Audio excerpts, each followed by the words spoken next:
Sky TV.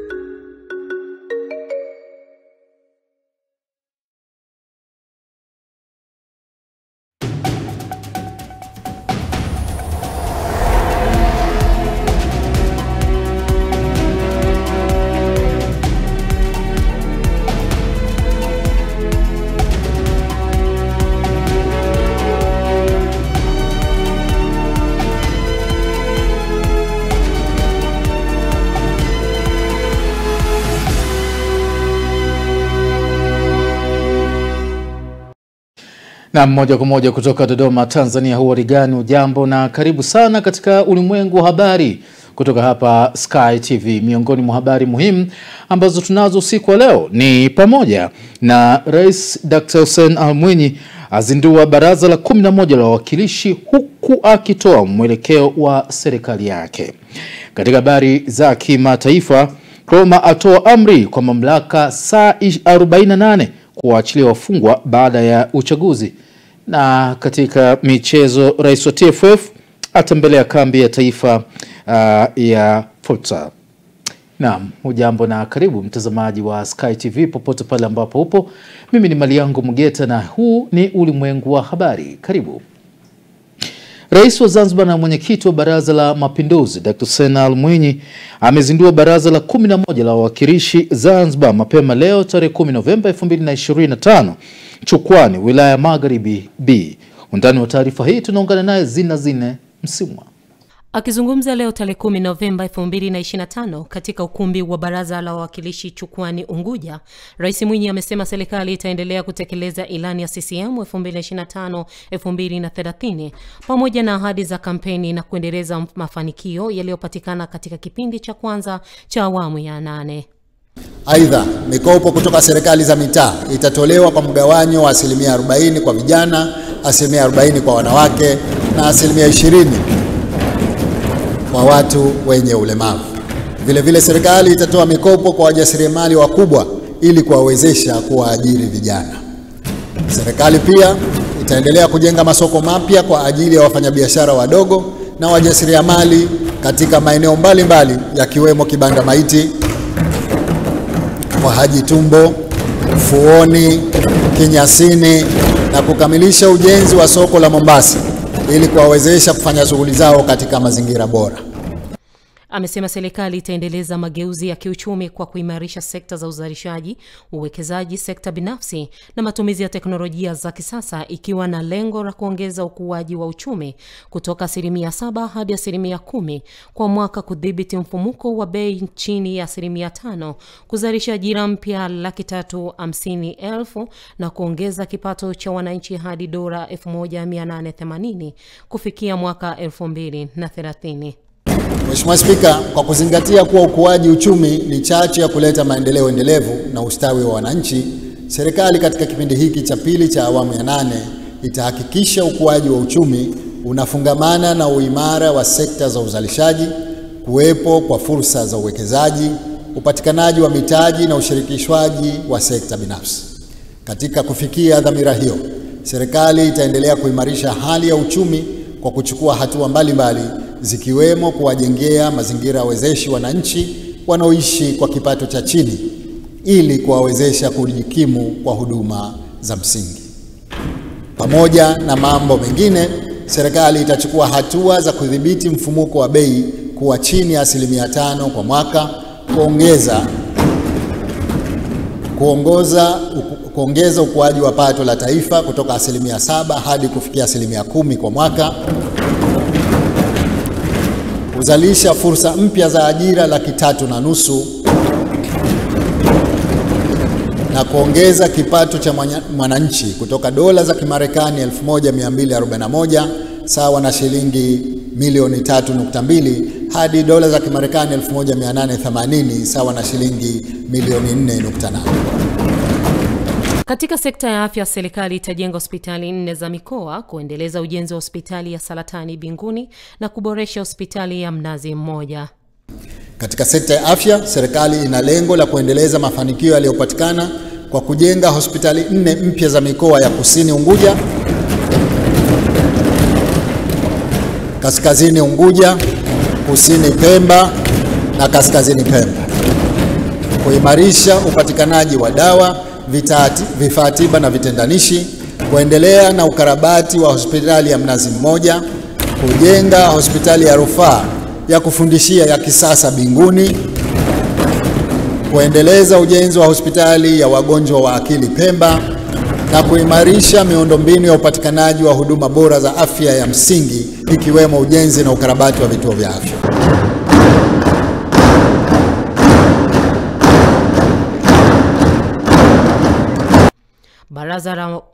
Baraza la Wawakilishi Zanzibar linatarajiwa kuanza rasmi shughuli zake tarehe 11 Februari 2026. Zinazire Mswima, Sky TV. Naam, asante Zinazire Msimwa kwa taarifa hiyo kutoka visiwani Zanzibar.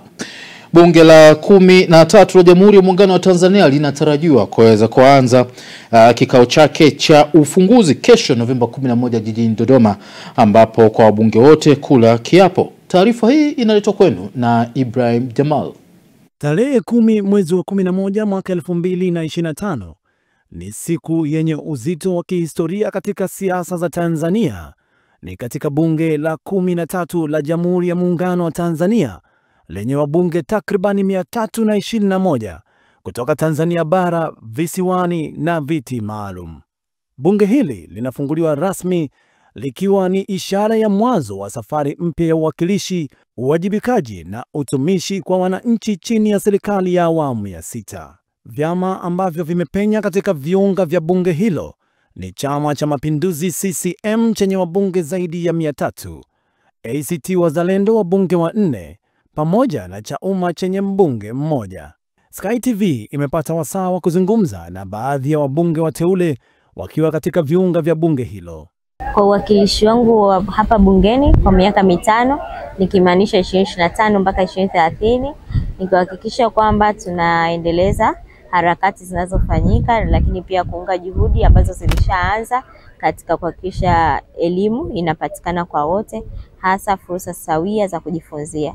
Nitaendeleza elimu jumuishi, kuipambania kuhakikisha kwamba watoto wetu ikiwemo watoto wenye ulemavu na vijana wanapata fursa za kujifunza katika madarasa yaliyokuwa jumuishi, lakini pia walimu wanapata vitendea kazi katika engo hii ya elimu jumuishi.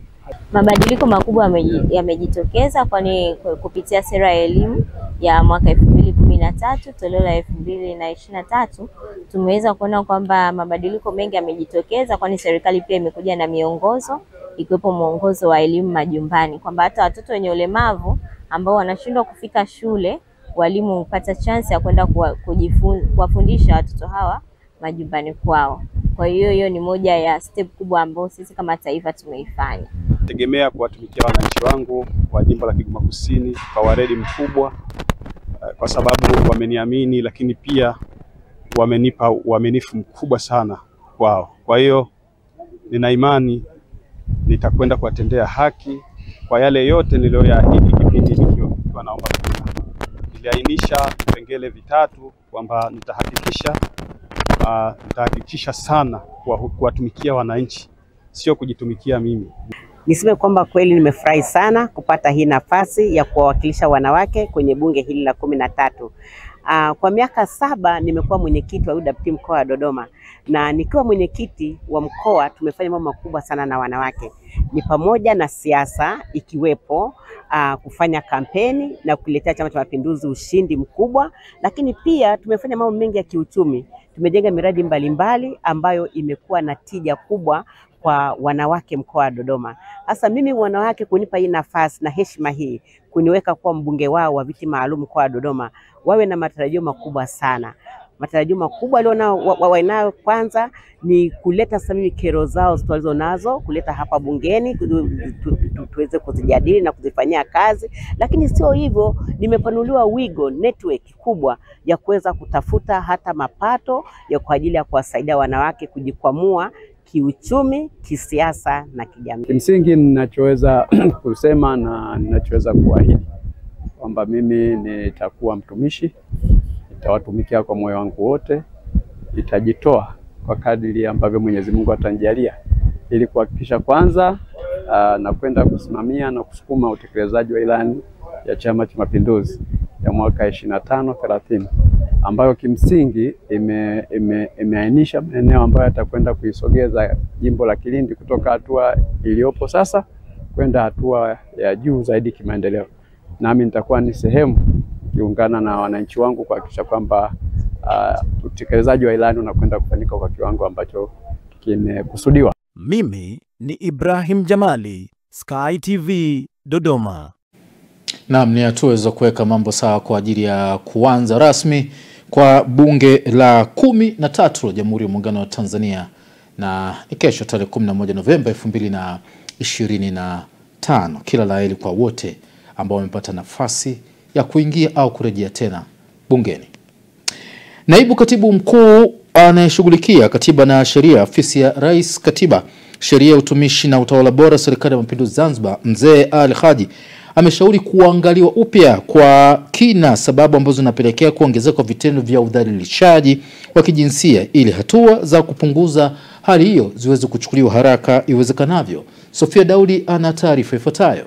Akifungua mafunzo ya kuwajengea uwezo watendaji wa madawati ya jinsia na watoto ya Jeshi la Polisi wa mikoa ya Unguja leo Novemba 10, 2025 huko Chuo cha Polisi Zanzibar, amesema serikali inafanya juhudi kubwa katika kuzuia, kubaini na kukubaliana na makosa hayo, lakini bado yamekuwa yakiongezeka. Kuprove kesi zetu inakuwa shida tunapokosa ushirikiano. Kwa hiyo mafunzo haya yatatuleta karibu, tuone namna gani tunaweza kushirikiana. Bila ya ushahidi madhubuti hakuna kesi. Kesi zote zitaishia njiani kama hatuna ushahidi madhubuti. Ushirikiano baina ya taasisi, kwa maana polisi, DPP, mahakama na raia na wizara zinazohusika na masuala haya ni jambo muhimu sana. Tunapofanya kazi kwa pamoja itatuwezesha kuhakikisha kwamba tunafikia malengo. Lakini upande mwingine, jamii nayo, hebu tujiulize, kwa nini makosa yanaongezeka? Nani wa kudhibiti? Tujiulize, tatizo ni nini? Tatizo ni sheria? Tatizo ni utekelezaji wa sheria? Tatizo ni mmong'onyoko wa maadili? Lipi tatizo? Tunapokaa katika discussion zetu, hebu tuangalieni. Kwa sababu kama sheria tuliondoa dhamana, je, kwa kuondoa dhamana makosa yamepungua? Ili niwaulize nyinyi, yamepungua? Ukifanya tathmini ya mahabusu, nendeni gerezani hapo karibu tu, nendeni katizameni takwimu za mahabusu. Kesi walokuwepo mahabusu wengi ni wapi? Nyewe mnajua zaidi pengine. Naye afisa hifadhi ya mtoto kutoka shirika la UNICEF, Ahmed Rashid Ali, amesifu utendaji wa madawati ya jinsia na watoto ya Jeshi la Polisi na kueleza kuwa uanzishwaji wa ofisi za dawati katika kila kituo cha polisi ni miongoni mwa mafanikio katika kushughulikia kesi za udhalilishaji. Mafanikio makubwa zaidi ni ku-institutionalize yani madawati ya jinsia na watoto katika Jeshi la Polisi, kwamba imekuwa ni sehemu sasa hivi ya mfumo wa Jeshi la Polisi, kwamba kila penye kituo cha polisi kuna dawati. Kwa kweli hayo ni mafanikio makubwa na inatia moyo kuona kwamba hii haja ya kuwa na madawati Jeshi la Polisi imeiona na imeichukua na imeifanyia kazi. Lakini vile vile kutoa mafunzo kwa maafisa wa polisi. Na nimesikia na ndio tunaomba siku hizo kwamba kila polisi anapotoka chuoni kujifunza polisi, katika part ya curriculum ni how to manage gender and children's desk. Tunaomba hivyo na tumesikia kwamba hilo swala linafanyika. Kwa upande wake, mkuu wa dawati la jinsia na ulinzi wa watoto Zanzibar, mratibu msaidizi wa polisi ACP Ali Mohamed Othman, amesema kumekuwa na mwitikio mdogo wa wananchi kuhudhuria katika vikao vya kufikisha elimu ya kupinga udhalilishaji kwa jamii pindi watendaji wa madawati wanapokwenda kutoa elimu kwa jamii. sisi tunapokwenda kwenye jamii kutoa elimu, kwa bahati mbaya sana jamii hawana mwamko mzuri wa kuhudhuria kwenye ile mikutano. Leo tuseme tunaamua labda watu wa dawati tunakwenda kutoa elimu shehia ya Jang'ombe, atapewa taarifa sheha au aite watu, lakini tukaenda pale Jang'ombe, tukifika watakaokuja hayo mahudhurio hutaamini. Na kwa bahati mbaya sana jengine, wanaokuja namba kubwa utakuta kina mama, lakini wababa wanakuwa hawaji. Sasa ile elimu ambayo tunataka tuende tukawape elimu nzuri, mwisho wa siku hatufikii malengo kwa sababu wale wahusika wanakuwa hawafiki. Sasa hilo nalo kwa upande mmoja utakuta linatupa ukakasi kufikia mafanikio ambayo sisi tunategemea. Sofia Daudi, Sky TV. Naam, ni harakati mbalimbali za kuhakikisha kwamba elimu inaendelea kutolewa, lakini dawati la jinsia linaendelea kufanya kazi kwa kiwango kinachotakiwa. Mtazamaji wa Ulimwengu Habari, kumbuka natazama Ulimwengu Habari kutoka hapa Sky TV, na miongoni mwa habari muhimu ambazo tunazo tutakaporejea ni kutoka Geita kule ambapo jeshi la polisi watangaza operation maalum kwa lengo la kupinga ramli chonganishi, ukatili pamoja na utapeli. Naam, karibu tena kama ndo wajiunga nasi. Hii ni Sky TV Ulimwengu Habari, ndio huu. Mariango Mgeta ndio mimi. Karibu. Jeshi la polisi mkoa wa Geita limeeleza kuwa litahakikisha kuwa linakomesha vitendo vya utapeli, ukatili na wa kijinsia pamoja na ramli chonganishi vinavyofanywa na watu mbalimbali kwa kivuli cha tiba za asili. Mwanahabari wetu Michael Francis Mundala kutoka mkoani Geita na taarifa ifuatayo. Kamanda wa polisi mkoa wa Geita, kamishna msaidizi mwandamizi wa polisi Sakap Safia Jongo, ametoa kauli hiyo katika mkutano mkuu wa waganga wa tiba za asili mkoani Geita uliofanyika mjini Geita. Kamanda Jongo amesema hatua hizo zinakuja kutokana na kuendelea kuripotiwa matukio ya watu kufanyiwa vitendo visivyo vya kiungwana na waganga wa tiba za asili. Jongo amesema hatua zilizochukuliwa na jeshi la polisi ni kuhakikisha waganga wote wa tiba za asili wanasajiliwa na kisha kuwasaka na kuwakamata wanaodaiwa kutoa tiba za asili bila kusajiliwa. Ninao ushahidi wa waganga ambao watuma wateja wao wakalete viungo vya binadamu. Sasa chanzo kikubwa cha kwanza ni nyie ndani yenu kuendelea kuwalea kwa makusudi wale ambao hawataki kufuata taratibu za kisheria, ikiwemo kusajiliwa. Kwa nini? Kwa sababu 90% tunaowakamata wanaojihusisha na imani hizi za kishirikina na ramli chonganishi hawajasajiliwa. Kwa hiyo tukiwakamata tutatengeneza utaratibu, aidha ujisajili au tukuchukulie hatua, kwa sababu Witchcraft Act ipo, vitendo vya kishirikina, vitendo vya kichawi, hiyo sheria ipo. Watu wanashindwa kutofautisha mchawi ni nani, mganga wa tiba asili ni nani. Wote tunawekwa kwenye kapu moja kutokana na kwamba sisi waganga wa tiba asili tumewapa mwanya wale ambao wanaharibu tasnia hii ambayo ni muhimu na ni nzuri sana. Kwa hiyo tunawahitaji sana waganga wa tiba za asili, lakini ambao tunawapiga vita ni wale ambao wachawi wanaotumia mbinu za kichawi kuwaharibu watu wengine, lakini on the other hand wanabadilika sasa, wanajifanya waganga na kupiga ramli chonganishi na hatimaye ni mauaji. Hao ndio ambao mimi kama kamanda napigana nao vita. Sasa mngejua serikali hairogeki.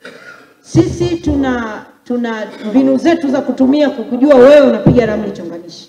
Hata mimi hapa leo nikipiga dela, nikaweka poda za kutosha, lemba kubwa, nikija kwenye eneo lako nakuja unanipigia ramli na kusikiliza tu na kurekodi. Nikimaliza hapo natuma askari wangu naambia yule kamata.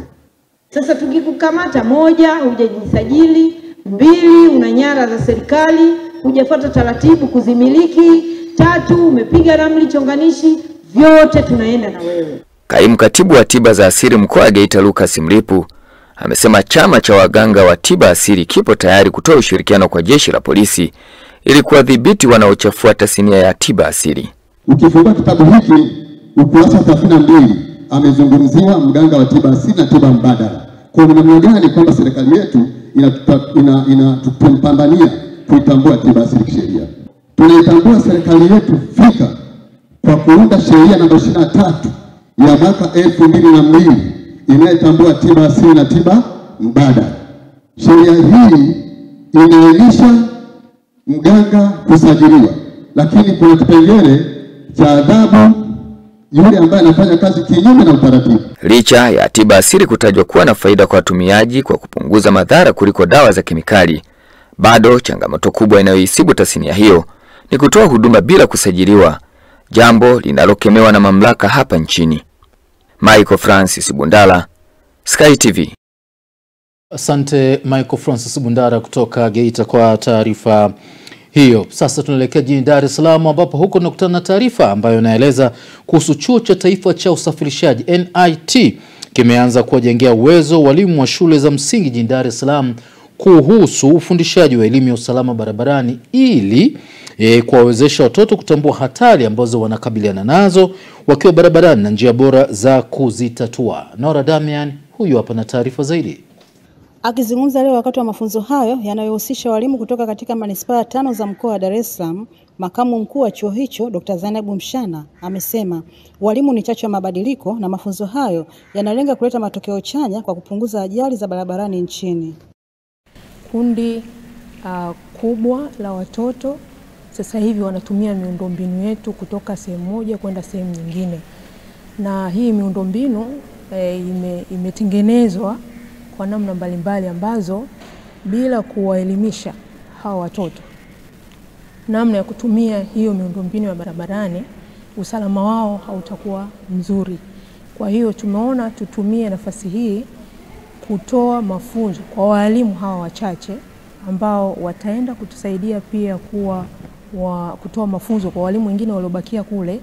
Baada ya hapo hii elimu itaenda chini zaidi, kwa maana ya kwamba watatengeneza sessions sasa za kufundisha madarasani kuhusiana na mafunzo ya usalama barabarani. Sasa maeneo ya msingi ambayo tunalenga hasa kuwasaidia walimu, kwanza tunafahamu kwamba kuna mtaala serikali imeshaandaa kwa walimu, lakini mchakato wa kuandaa walimu ili waweze kufundisha vizuri ni mchakato ambao ni endelevu, na kwa sababu hiyo tumeona tuingie kwenye juhudi hizo, na kwa sababu pia tuna walimu wataalamu wazuri wa kuandaa walimu, ndio maana tumeanza kuandaa. Sasa sisi tunalenga kuwajengea uwezo kwanza kwenye delivery ya ule mtaala au ufundishaji wa ule mtaala, utekelezaji wake. Lakini pili, tunawafundisha matumizi sahihi ya alama za barabarani, za matumizi ya alama na taa za barabarani. Lakini pia tunawafundisha ili waweze kuwafundisha walimu namna gani bora ya kuvuka barabara kwa kutumia nyenzo mbalimbali. Tutatumia mbinu zote za vitendo na za kiualimu kuhakikisha walimu hawa wanajengewa huo uwezo wa kuweza kufikisha ujumbe kwa wanafunzi kadiri inavyowezekana. Baada ya mafunzo haya tunaenda kwenye mikoa mingine. Baadhi ya walimu wanaoshiriki mafunzo hayo wamesema wanafunzi wengi hawana elimu ya kutosha kuhusu usalama barabarani, hivyo mafunzo hayo yataepusha ajali zisizo za lazima. Elimu hii itakwenda kuwasaidia watoto wetu, hasa ule uvukaji wa barabara. Watoto walio wengi katika manispaa yetu walikuwa wana ile elimu namna gani bora ya kuvuka barabara. Tumekuwa tukishuhudia matukio mengi sana ambayo wanafunzi wanakumbana nayo, hasa ya kugongwa na bodaboda, bajaji na magari. Hivyo naamini kwa mafunzo haya naenda kuwa balozi mzuri mashuleni, sio kwa wanafunzi tu, hata kwa walimu natarajia kutoa elimu hiyo. Tutakwenda kujengea uwezo kwa wanafunzi ambao tunakwenda kuwafundisha, lakini pia hata jamii ambayo inatuzunguka, kwa sababu nchi inakuwa. Kwa hiyo kwa mfumo ambao yamkini tunaishi nao tofauti na tutakavyokuwa tunaishi nao kwa miaka 5 ijayo, mwaka vitu vinaongezeka. Kutoka Dar es Salaam, Nora Damian, Sky TV.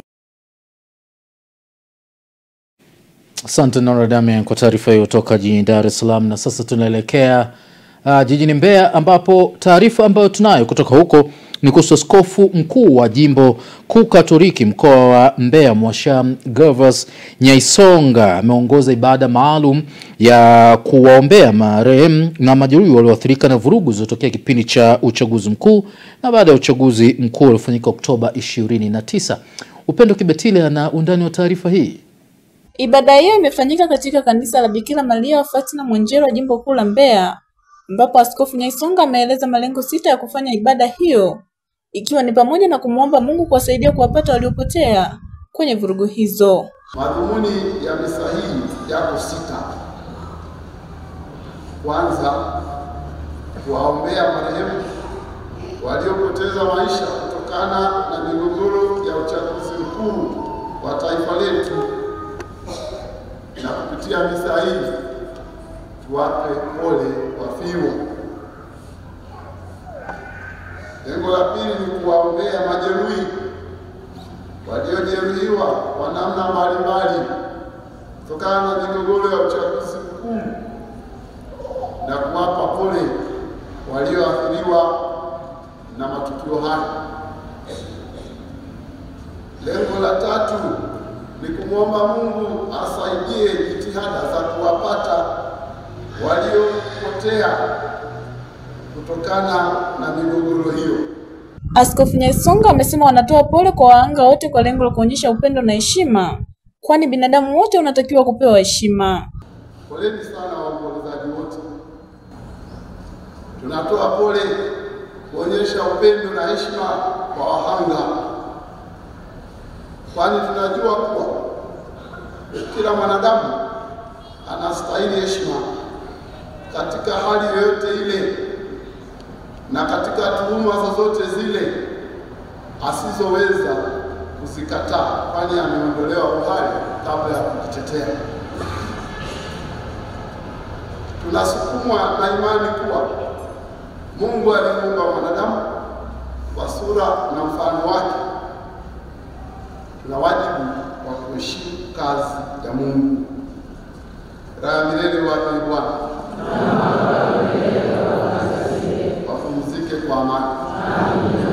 Nikiripoti kutoka mkoani Mbeya, Upendo Kibetile, Sky TV. Naam, Upendo Kibetile ndio anakamilisha taarifa hiyo, lakini anatupa nafasi nyingine ya kuelekea katika taarifa ambayo inaeleza Rais wa Vikoba Tanzania Mohamed Basanga ahimiza uundwaji wa vikundi vya kuweka akiba na kukopa maarufu kama vikoba katika maeneo mbalimbali nchini, huku akiwashawishi wanaume kuacha uoga na kujiunga ili waweze kupata mabadiliko ya kiuchumi. Ametoa wito huo wakati wa kongamano la wana vikoba hao ambao ulifanyika chini ya Jumuiya ya Uchumi Bora JUBI, ambapo amesema vikoba sio tu vikundi vya kuweka na kukopa, bali pia ni shule ya nidhamu ya fedha, ujasiriamali pamoja na daraja la kupitia kuelekea kwenye maendeleo endelevu yale ambayo kila mmoja anahitaji. Hii ni taarifa zaidi. Mfumo wa vikoba si tu vikundi vya kuweka akiba na kukopa, bali vikoba ni shule ya nidhamu ya fedha, chuo cha ujasiriamali na daraja la kupita kuelekea kwenye maendeleo endelevu. Yako mabadiliko ya kiuchumi, lakini yako mabadiliko ya kiutendaji na kiubinadamu. Platform ya mfumo wa vikoba ndiyo mkombozi kwa wajasiriamali na wafanyabiashara wa kati na wa chini. Sio kwamba Watanzania hawana pesa, ila Watanzania tunazo pesa ndogo ndogo ambazo tunakosa platform za kutunza zikawa nyingi. Jumuiya yetu imeweza kuchukua hatua ya pamoja ya kuwaunganisha wanawake, wanaume, vijana na watu wenye uhitaji maalum kama walemavu na kuwa katika vikundi na kuwawezesha elimu ya ujasiriamali, uwekezaji na matumizi ya pesa ili waweze kujiajiri na kupunguza umaskini katika familia na taifa kwa ujumla, na kuweza kulipa kodi za serikali. JUBI ilianza na kundi kimoja, mpaka sasa tuna vikundi 25. Tumeweza kuunganisha umoja wetu na kuona kuna umuhimu wa kutoa msaada kwa watu wenye mahitaji maalum, tukiwemo wazee na wale ambao wanaishi kwenye mazingira magumu. Tutaweza kuwapatia msaada siku ya leo. Ninatambua vikoba ni platform nzuri sana ambayo inaweza kutunganisha sisi wananchi wa hali ya chini katika kutatua changamoto zetu za kimaendeleo, za kiuchumi na maisha. Kwa hiyo unapoona wanakikundi mnasherehekea kongamano la mwaka na mmependeza hii, maana yake ni kazi nzuri ambayo imefanyika na platform ya vikoba. Platform kama hizi kwa sisi zinaturahisishia kufanya kazi. Bila vikoba, pesa nyingi kutoka kwa vikundi mbalimbali ambaye havina nidhamu ya pesa, hazina elimu ya ujasiriamali, zitaenda hazitarudi. Kwa hiyo natambua umuhimu wa vikoba, na rais kasema vizuri, sio kuwezeshana tu, pamoja mnapewa mafunzo jinsi ya kutunza pesa. Na wanasema vikoba ni shule ya nidhamu ya fedha, lakini daraja pia kupeleka katika mafanikio. Mtazamaji, kumbuka tunahitimisha katika upande wa habari za kitaifa. Mapumziko yafuatayo yatatupa nafasi ya kuweza kujiunga na Godliness Gaspar katika kutambua kinachoendelea katika habari za biashara na uchumi. Endelea kwa pamoja nasi.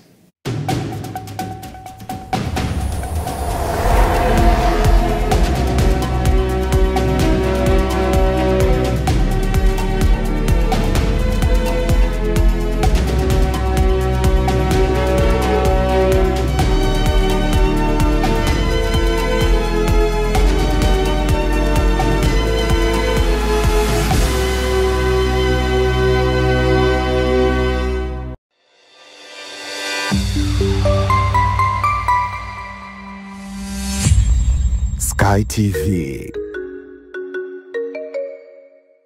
Habari, jina langu ni Sarah kutoka ya ZIC. Kazi yangu ni kukuongoza katika kufanya maamuzi sahihi ya kujikinga wewe na mali yako dhidi ya majanga yasiyotarajiwa kwa kupata bima kutoka ZIC. Je, unaifahamu ZIC? ZIC ni shirika la bima lililoanzishwa mwaka 1969 kutoa huduma za bima kwa wananchi, taasisi za umma na binafsi kwa lengo la kulinda uchumi wa watu binafsi na nchi yetu kwa ujumla. Lengo letu ni kuwa kampuni ya bima inayoaminika na wateja na kutambulika kote Afrika Mashariki. Dhamira yetu ni kulinda na kuwawezesha wateja wetu kwa kuwapa huduma bora na za kuaminika. Baada ya utangulizi wangu, je, ungependa kujua kuhusu huduma zetu? ZIC tunatoa huduma za bima za mali na ajali, na kati ya hizi ni bima ya magari, bima ya wizi, bima ya moto, bima ya mizigo. Je, unazijua branchi zetu? Kuhakikisha tunawafikia wateja wetu nchi nzima, tunatoa huduma zetu kupitia ofisi zetu kuu zilizopo mtaa wa Mpirani pamoja na matawi yetu yafuatayo: Amani, Marhubi, Chake Chake, Dar es Salaam, Dodoma, Mwanza, Kahama, Arusha, Tanga, Mbeya na Mtwara. Unajua ni njia gani tunazotumia kuwapa wateja wetu huduma?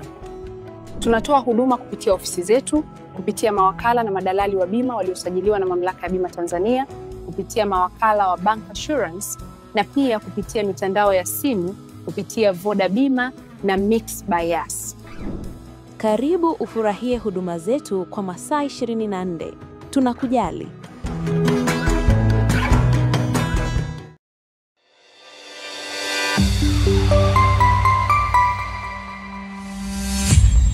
Sky TV.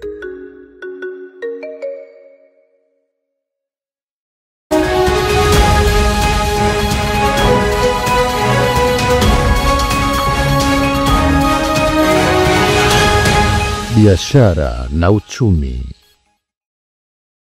Karibu katika habari za biashara na uchumi. Jina langu ni Godliness Gaspar. Wafanyabiashara wa matunda katika soko la Majengo jijini Dodoma wameeleza changamoto mbalimbali wanazokutana nazo katika kipindi hiki cha msimu wa matunda, ambapo matunda mengi yamekuwa yakiingia sokoni kutokana na msimu wake kufika. Wakizungumza kwa nyakati tofauti na kituo cha televisheni cha Sky TV, wafanyabiashara hao wamesema kuwa licha ya matunda kuwa na umuhimu mkubwa kwa afya ya binadamu, wamekuwa wakipata hasara kutokana na kuharibika kwa wingi wa matunda sokoni, huku soko likishindwa kuyahifadhi kwa muda mrefu. Aidha, wametoa wito kwa mamlaka husika kusaidia kuboresha mazingira ya biashara zao, ikiwemo kuweka miundombinu ya hifadhi bora ya matunda kama vile maghala ya baridi ili kupunguza upotevu wa bidhaa hizo muhimu.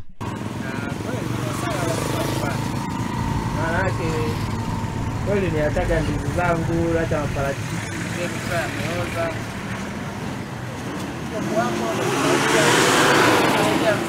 Hii embe na parachichi. Parachichi yenyewe ndio unaenda sasa kwenye msimu wake kamili. Sema kuna matunda ambayo yani kila msimu, yani kila wakati lazima yahitajiki. Hayo hayanaga msimu. Kwa mfano ndizi. ndizi ni wakati wote. Na ndizi kukosekanika kidogo inakuwa kama kidogo kwa uza matunda. Kwa sasa hivi kidogo maana zinatoka chache na uzaji na wamekuwa wengi. Kwa hiyo unakuta upatikanaji wake unakuwa mdogo kidogo. Mimi nitasema hapo.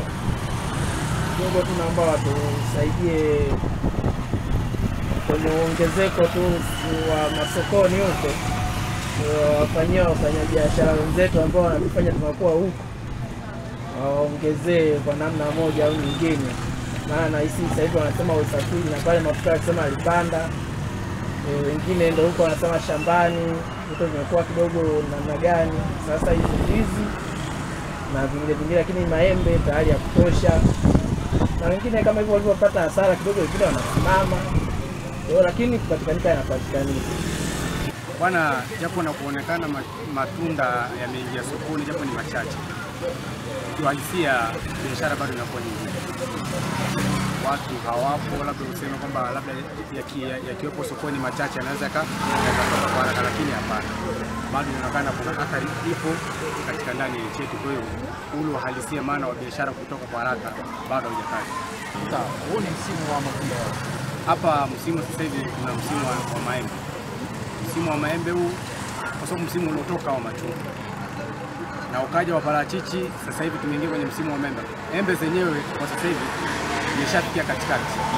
Huo muda sio mfupi, yani muda ni mfupi sana, zinaweza zikakata. Kwa hiyo tunategemea sasa hivi hapa labda nanasi zikianza kutoka. Kwa kuwa zinaweza zikasupport embe kwa sababu embe mwaka huu ni chache, mtu kama mliona na nini. Machungwa yamekuja kwa haraka na yakapotea. Na hisi kama uhalisia jinsi ulivyo wa biashara hizi za kula. Kuna viongozi wapo ambao wanaosimamia sekta hizi. Kufuatilia na kuweza kuangalia hiki kinachoendelea kwa sasa hivi, zinaweza zikaboresha mfumo wao ili angalau na sisi tuweze kutoka kwenye stage hizi tuweze kuingia kwenye stage nyingine. Kwa sababu hii hali inavyoonekana zikishakata kwa haraka ni vigumu sana kupata nini ile basi ya kuweza angalau hata na familia na mambo mengine.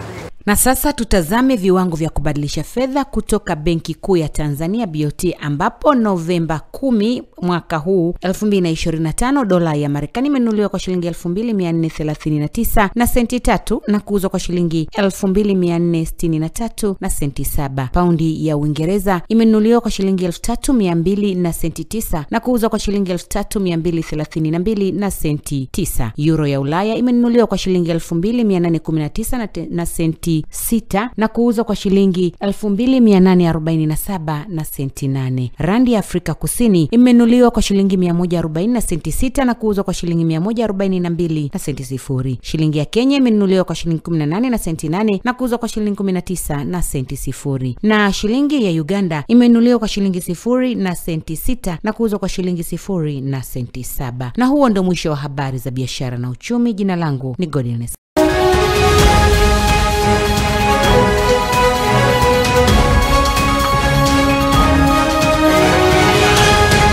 Biashara na uchumi.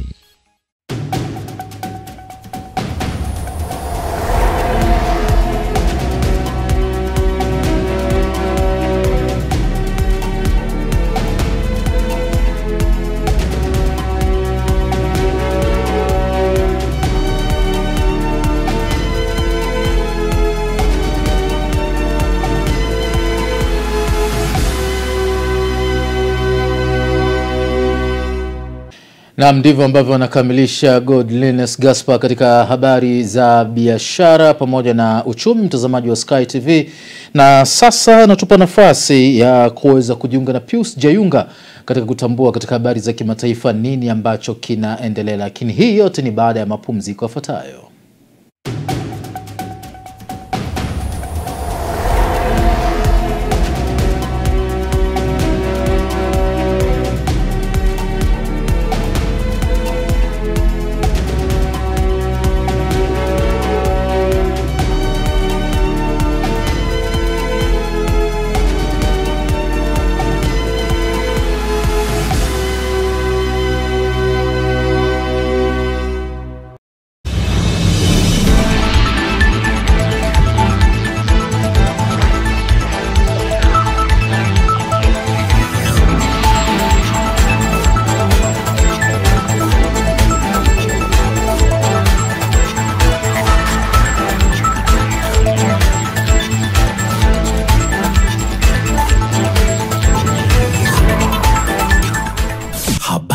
kimataifa. Karibu katika habari za kimataifa, naitwa Pius Jayunga. Upinzani nchini Kameruni umeendelea kupinga matokeo ya uchaguzi wa hivi karibuni wa rais. Mshindi wa pili wa kiti cha urais Issa Chiroma Bakari alitoa malalamiko kwa muda wa saa 48 kuachilia wafungwa wote waliokamatwa katika maandamano yaliyofuatia kuchaguliwa tena kwa Paul Biya. Katika video iliyotumwa kwenye mitandao ya kijamii Jumapili, Chiroma alishtumu serikali kwa ujambazi wa serikali na ugaidi wa serikali.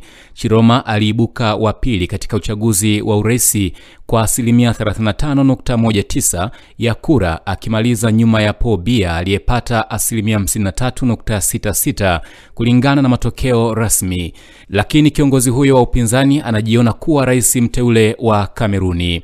Chiroma anaaminika kuondoka Kameruni kuelekea Nigeria muda mfupi baada ya uchaguzi. Paul Biya aliapishwa rasmi siku ya Alhamis na kutoa wito wa kukomeshwa kwa ghasia.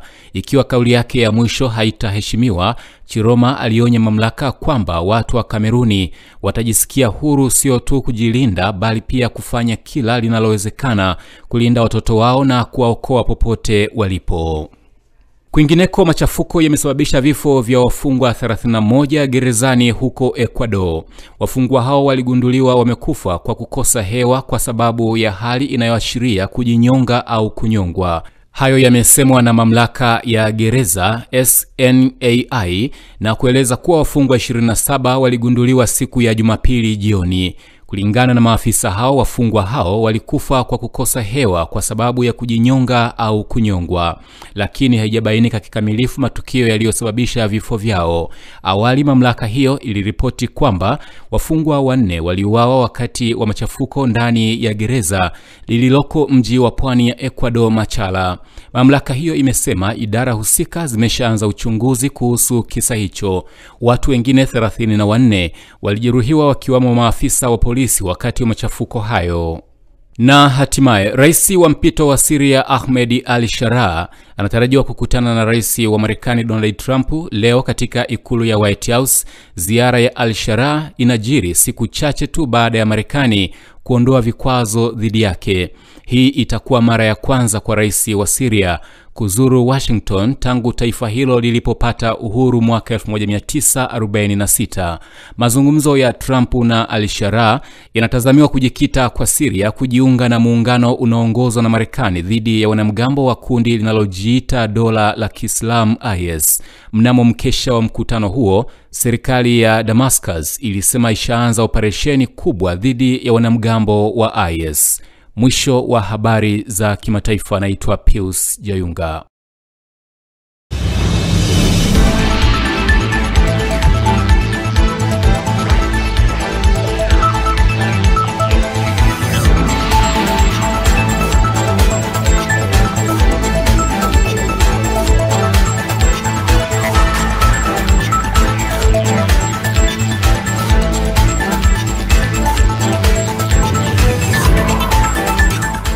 Habari za kimataifa.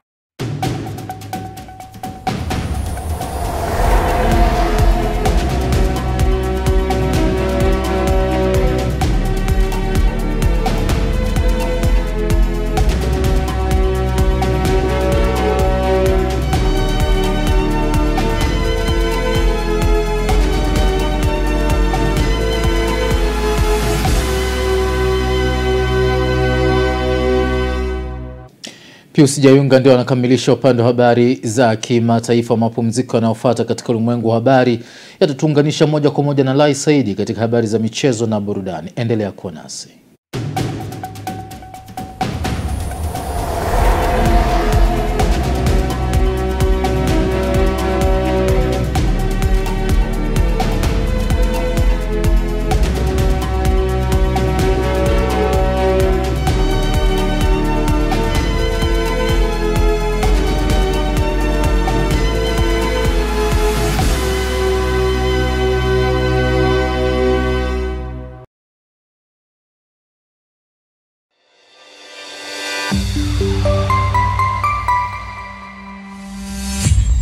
Sky TV.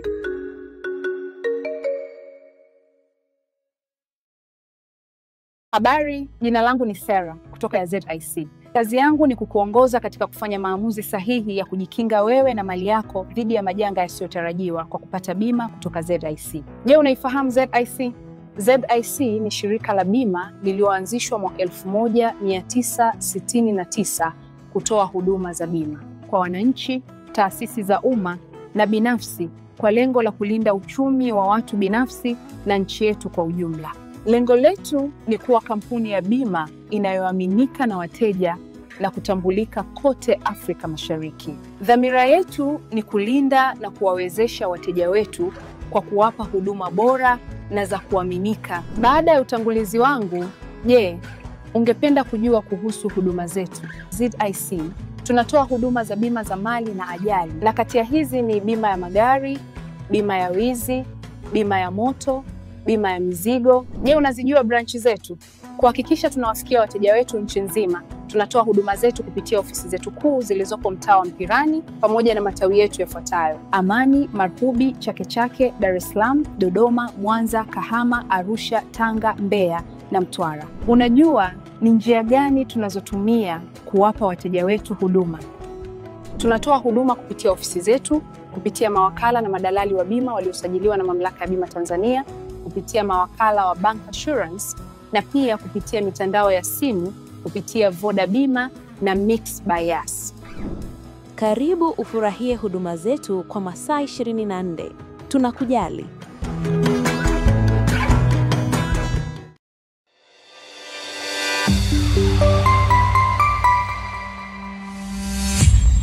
Sky TV.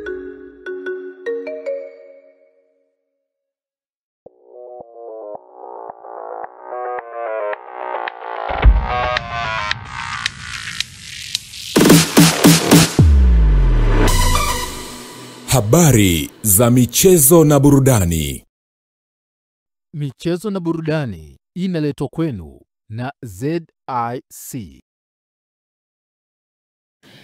Habari za usiku, mtazamaji wa Ulimwengu wa Habari. Karibu katika habari za michezo na burudani. Jina langu Lais Saidi. Rais wa shirikisho la mpira wa miguu hapa nchini TFF Wallace Karia leo ametembelea kambi ya timu ya taifa ya mchezo wa futsal ambayo inajiandaa katika michuano ya kombe la dunia ambayo itafanyika nchini Ufilipino kuanzia Novemba 21 hadi Disemba 7 mwaka huu. Rais Karia amezungumza kukosekana kwa nyota wa Tanzania ambao walicheza AFCON, ambao wapo kwenye kikosi cha JKT Queens kitakachocheza mchezo wa ligi ya mabingwa barani Afrika kwa upande wa wanawake nchini Misri.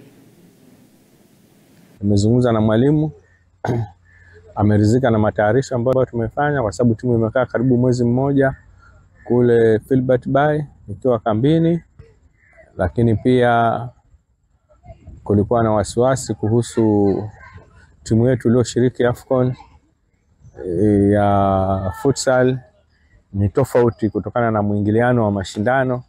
Wakati wako kambini, JKT ndio walikuwa na qualifiers za Sekafa, lakini pia kama mnavyojua jana mashindano ya klabu bingwa ya Afrika imeanza, ambayo ni kama makundi vile, inachezwa kule Egypt. Timu ya JKT inashiriki kule na mashindano hayo yanaweza yakaisha tarehe 21. Kwa hiyo kulikuwa na ugumu wa wachezaji kwamba tuliandika barua kafu, lakini kwa hilo pia tukakuta kwamba lina ugumu kwa sababu kafu bado walikuwa na ratiba.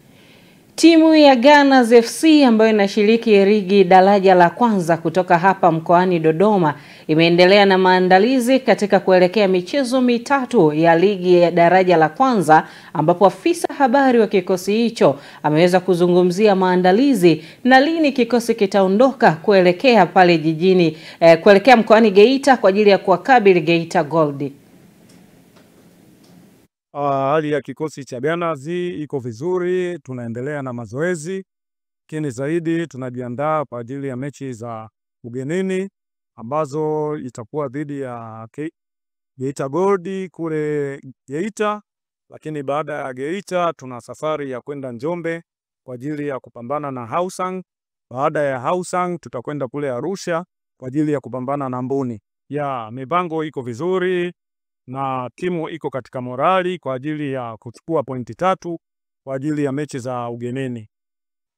Kikosi kiko kamili, wachezaji wote wako na afya njema, lakini zaidi wana hamu tu ya kuendelea na michezo ambayo inafuata, maana baada ya kumaliza michezo ya nyumbani sasa tunaelekea kucheza michezo 3 ugenini. Changamoto yoyote hakuna, timu iko vizuri, uongozi umejipanga, na Mungu akijalia siku ya Jumatano au siku ya Alhamisi basi tunaweza kuanza safari kwa ajili ya kuelekea Geita.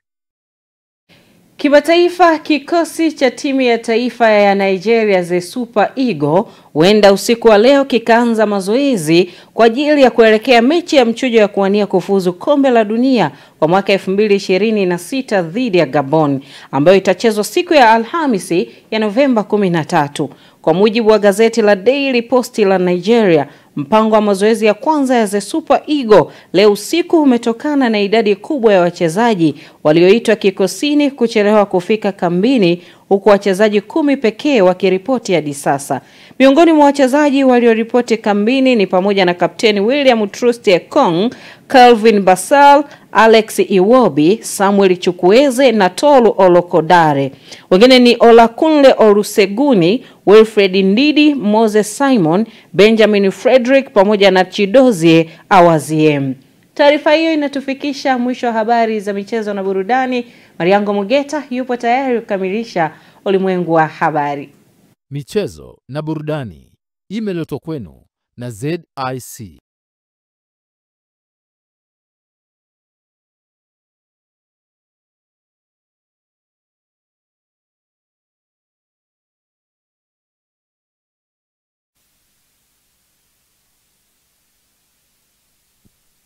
Sasa ni wakati wa kuweza katika saa 24 zijazo kutoka mamlaka ya hali ya hewa nchini Tanzania TMA kwenye utabiri wa hali ya hewa. Uhali gani mpenzi mtazamaji, na karibu katika utabiri wa hali ya hewa wa saa 24 zijazo kuanzia saa 3 usiku. Jina langu ni Ramadhani Omari kutoka mamlaka ya hali ya hewa Tanzania. Mifumo ya anga inaendelea kuonyesha viashiria vya mvua katika baadhi ya maeneo hapa nchini, hususan yale yanayozunguka ziwa Victoria, magharibi mwa nchi yetu, ukanda wa pwani kuelekea kusini mwa nchi yetu. Na kwa siku ya leo, maeneo ya mkoa wa Kagera, Geita, Mwanza, Shinyanga, Kigoma, Tabora pamoja na Katavi yanatarajiwa kuwa na hali ya mawingu kiasi, mvua na ngurumo za radi katika maeneo machache. Na maeneo mengine nchi yaliyosalia yanatarajiwa kuwa na hali ya mawingu kiasi na makavu kwa ujumla. Na kwa siku ya kesho, maeneo ya mkoa wa Kagera, Geita, Kigoma pamoja na Katavi yanatarajiwa kuwa na hali ya mawingu, mvua na ngurumo za radi katika maeneo machache na vipindi vifupi vya jua. Kwa maeneo ya mkoa wa Mara, Simiyu, Mwanza, Shinyanga, Tabora pamoja na Rukwa yanatarajiwa kuwa na hali ya mawingu kiasi, mvua na ngurumo za radi katika maeneo machache na vipindi vya jua. Kwa maeneo ya pwani yetu ya kaskazini, pwani ya kusini, mkoa wa Ruvuma, mkoa wa Mbeya, Songwe pamoja na Njombe kunatarajiwa kuwa na hali ya mawingu kiasi, mvua katika maeneo machache na vipindi vya jua. Na maeneo ya nyanda juu kaskazini mashariki yanatarajiwa kuwa na hali ya mawingu kiasi, mvua nyepesi katika maeneo machache na vipindi vya jua. Kati mwa nchi yetu, mkoa wa Morogoro pamoja na mkoa wa Iringa kunatarajiwa kuwa na hali ya mawingu kiasi na vipindi vya jua. Na kwa upande wa upepo, tunatarajia upepo kuvuma kwa kasi ya kilomita 20 kwa saa, hususan katika maeneo ya ukanda wetu wa pwani ya bahari ya Hindi. Hali ya bahari inatarajiwa kuwa na mawimbi madogo. Kwa maeneo ya ziwa Victoria, ziwa Tanganyika, ziwa Rukwa pamoja na ziwa Nyasa, upepo unatarajiwa kuvuma kwa kasi ya kilomita 30 kwa saa. Hali ya ziwa inatarajiwa kuwa na mawimbi makubwa kiasi. Na sasa tupate utabiri wa siku zijazo kwa baadhi ya maeneo hapa nchini. Kwa mkoa wa Dar es Salaam tunatarajia hali ya mawingu kiasi, mvua nyepesi katika maeneo machache. Na mkoa wa Dodoma tunatarajia hali ya mawingu kiasi na vipindi vya jua. Kwa mkoa wa Mwanza tunatarajia hali ya mawingu kiasi, mvua na ngurumo za radi katika maeneo machache. Kwa mkoa wa Kilimanjaro tunatarajia hali ya mawingu kiasi na mvua nyepesi katika maeneo machache. Kwa mkoa wa Mbeya tunatarajia hali ya mawingu kiasi na mvua katika maeneo machache. Na mkoa wa Morogoro tunatarajia hali ya mawingu kiasi, mvua nyepesi katika maeneo machache. Kwa mkoa wa Arusha tunatarajia hali ya mawingu kiasi, mvua nyepesi katika maeneo machache. Na mpaka kufikia hapo, kutoka mamlaka ya hewa tuna ziada. Asante kwa kuwa nami na nikuage kwa heri. Na mtoka mamlaka ya hali ya hewa. Kabla ya kukamilisha ulimwengu wa habari, nikukumbushe zile ambazo tunazo. Ni pamoja na taarifa ambazo tunazo ni pamoja na Rais Dr. Hussein Ali Mwinyi zindua baraza la 11 la wawakilishi huku akitoa mwelekeo wa serikali yake. Katika habari za kimataifa, Kroma atoa amri kwa mamlaka ya saa 48 kuachilia wafungwa baada ya uchaguzi. Lakini katika habari za michezo, Rais wa TFF atembelea kambi ya taifa ya futsal. Mtazamaji, na kila sababu ya kukushukuru. Tutembelee kupitia mitandao yetu ya kijamii YouTube, Instagram na Facebook. Andika Sky International TV. Kwa niaba ya wote waliohusika katika maandalizi ya ulimwengu wa habari, mimi naitwa Maliango Mgeta, na siku iwe njema kwako.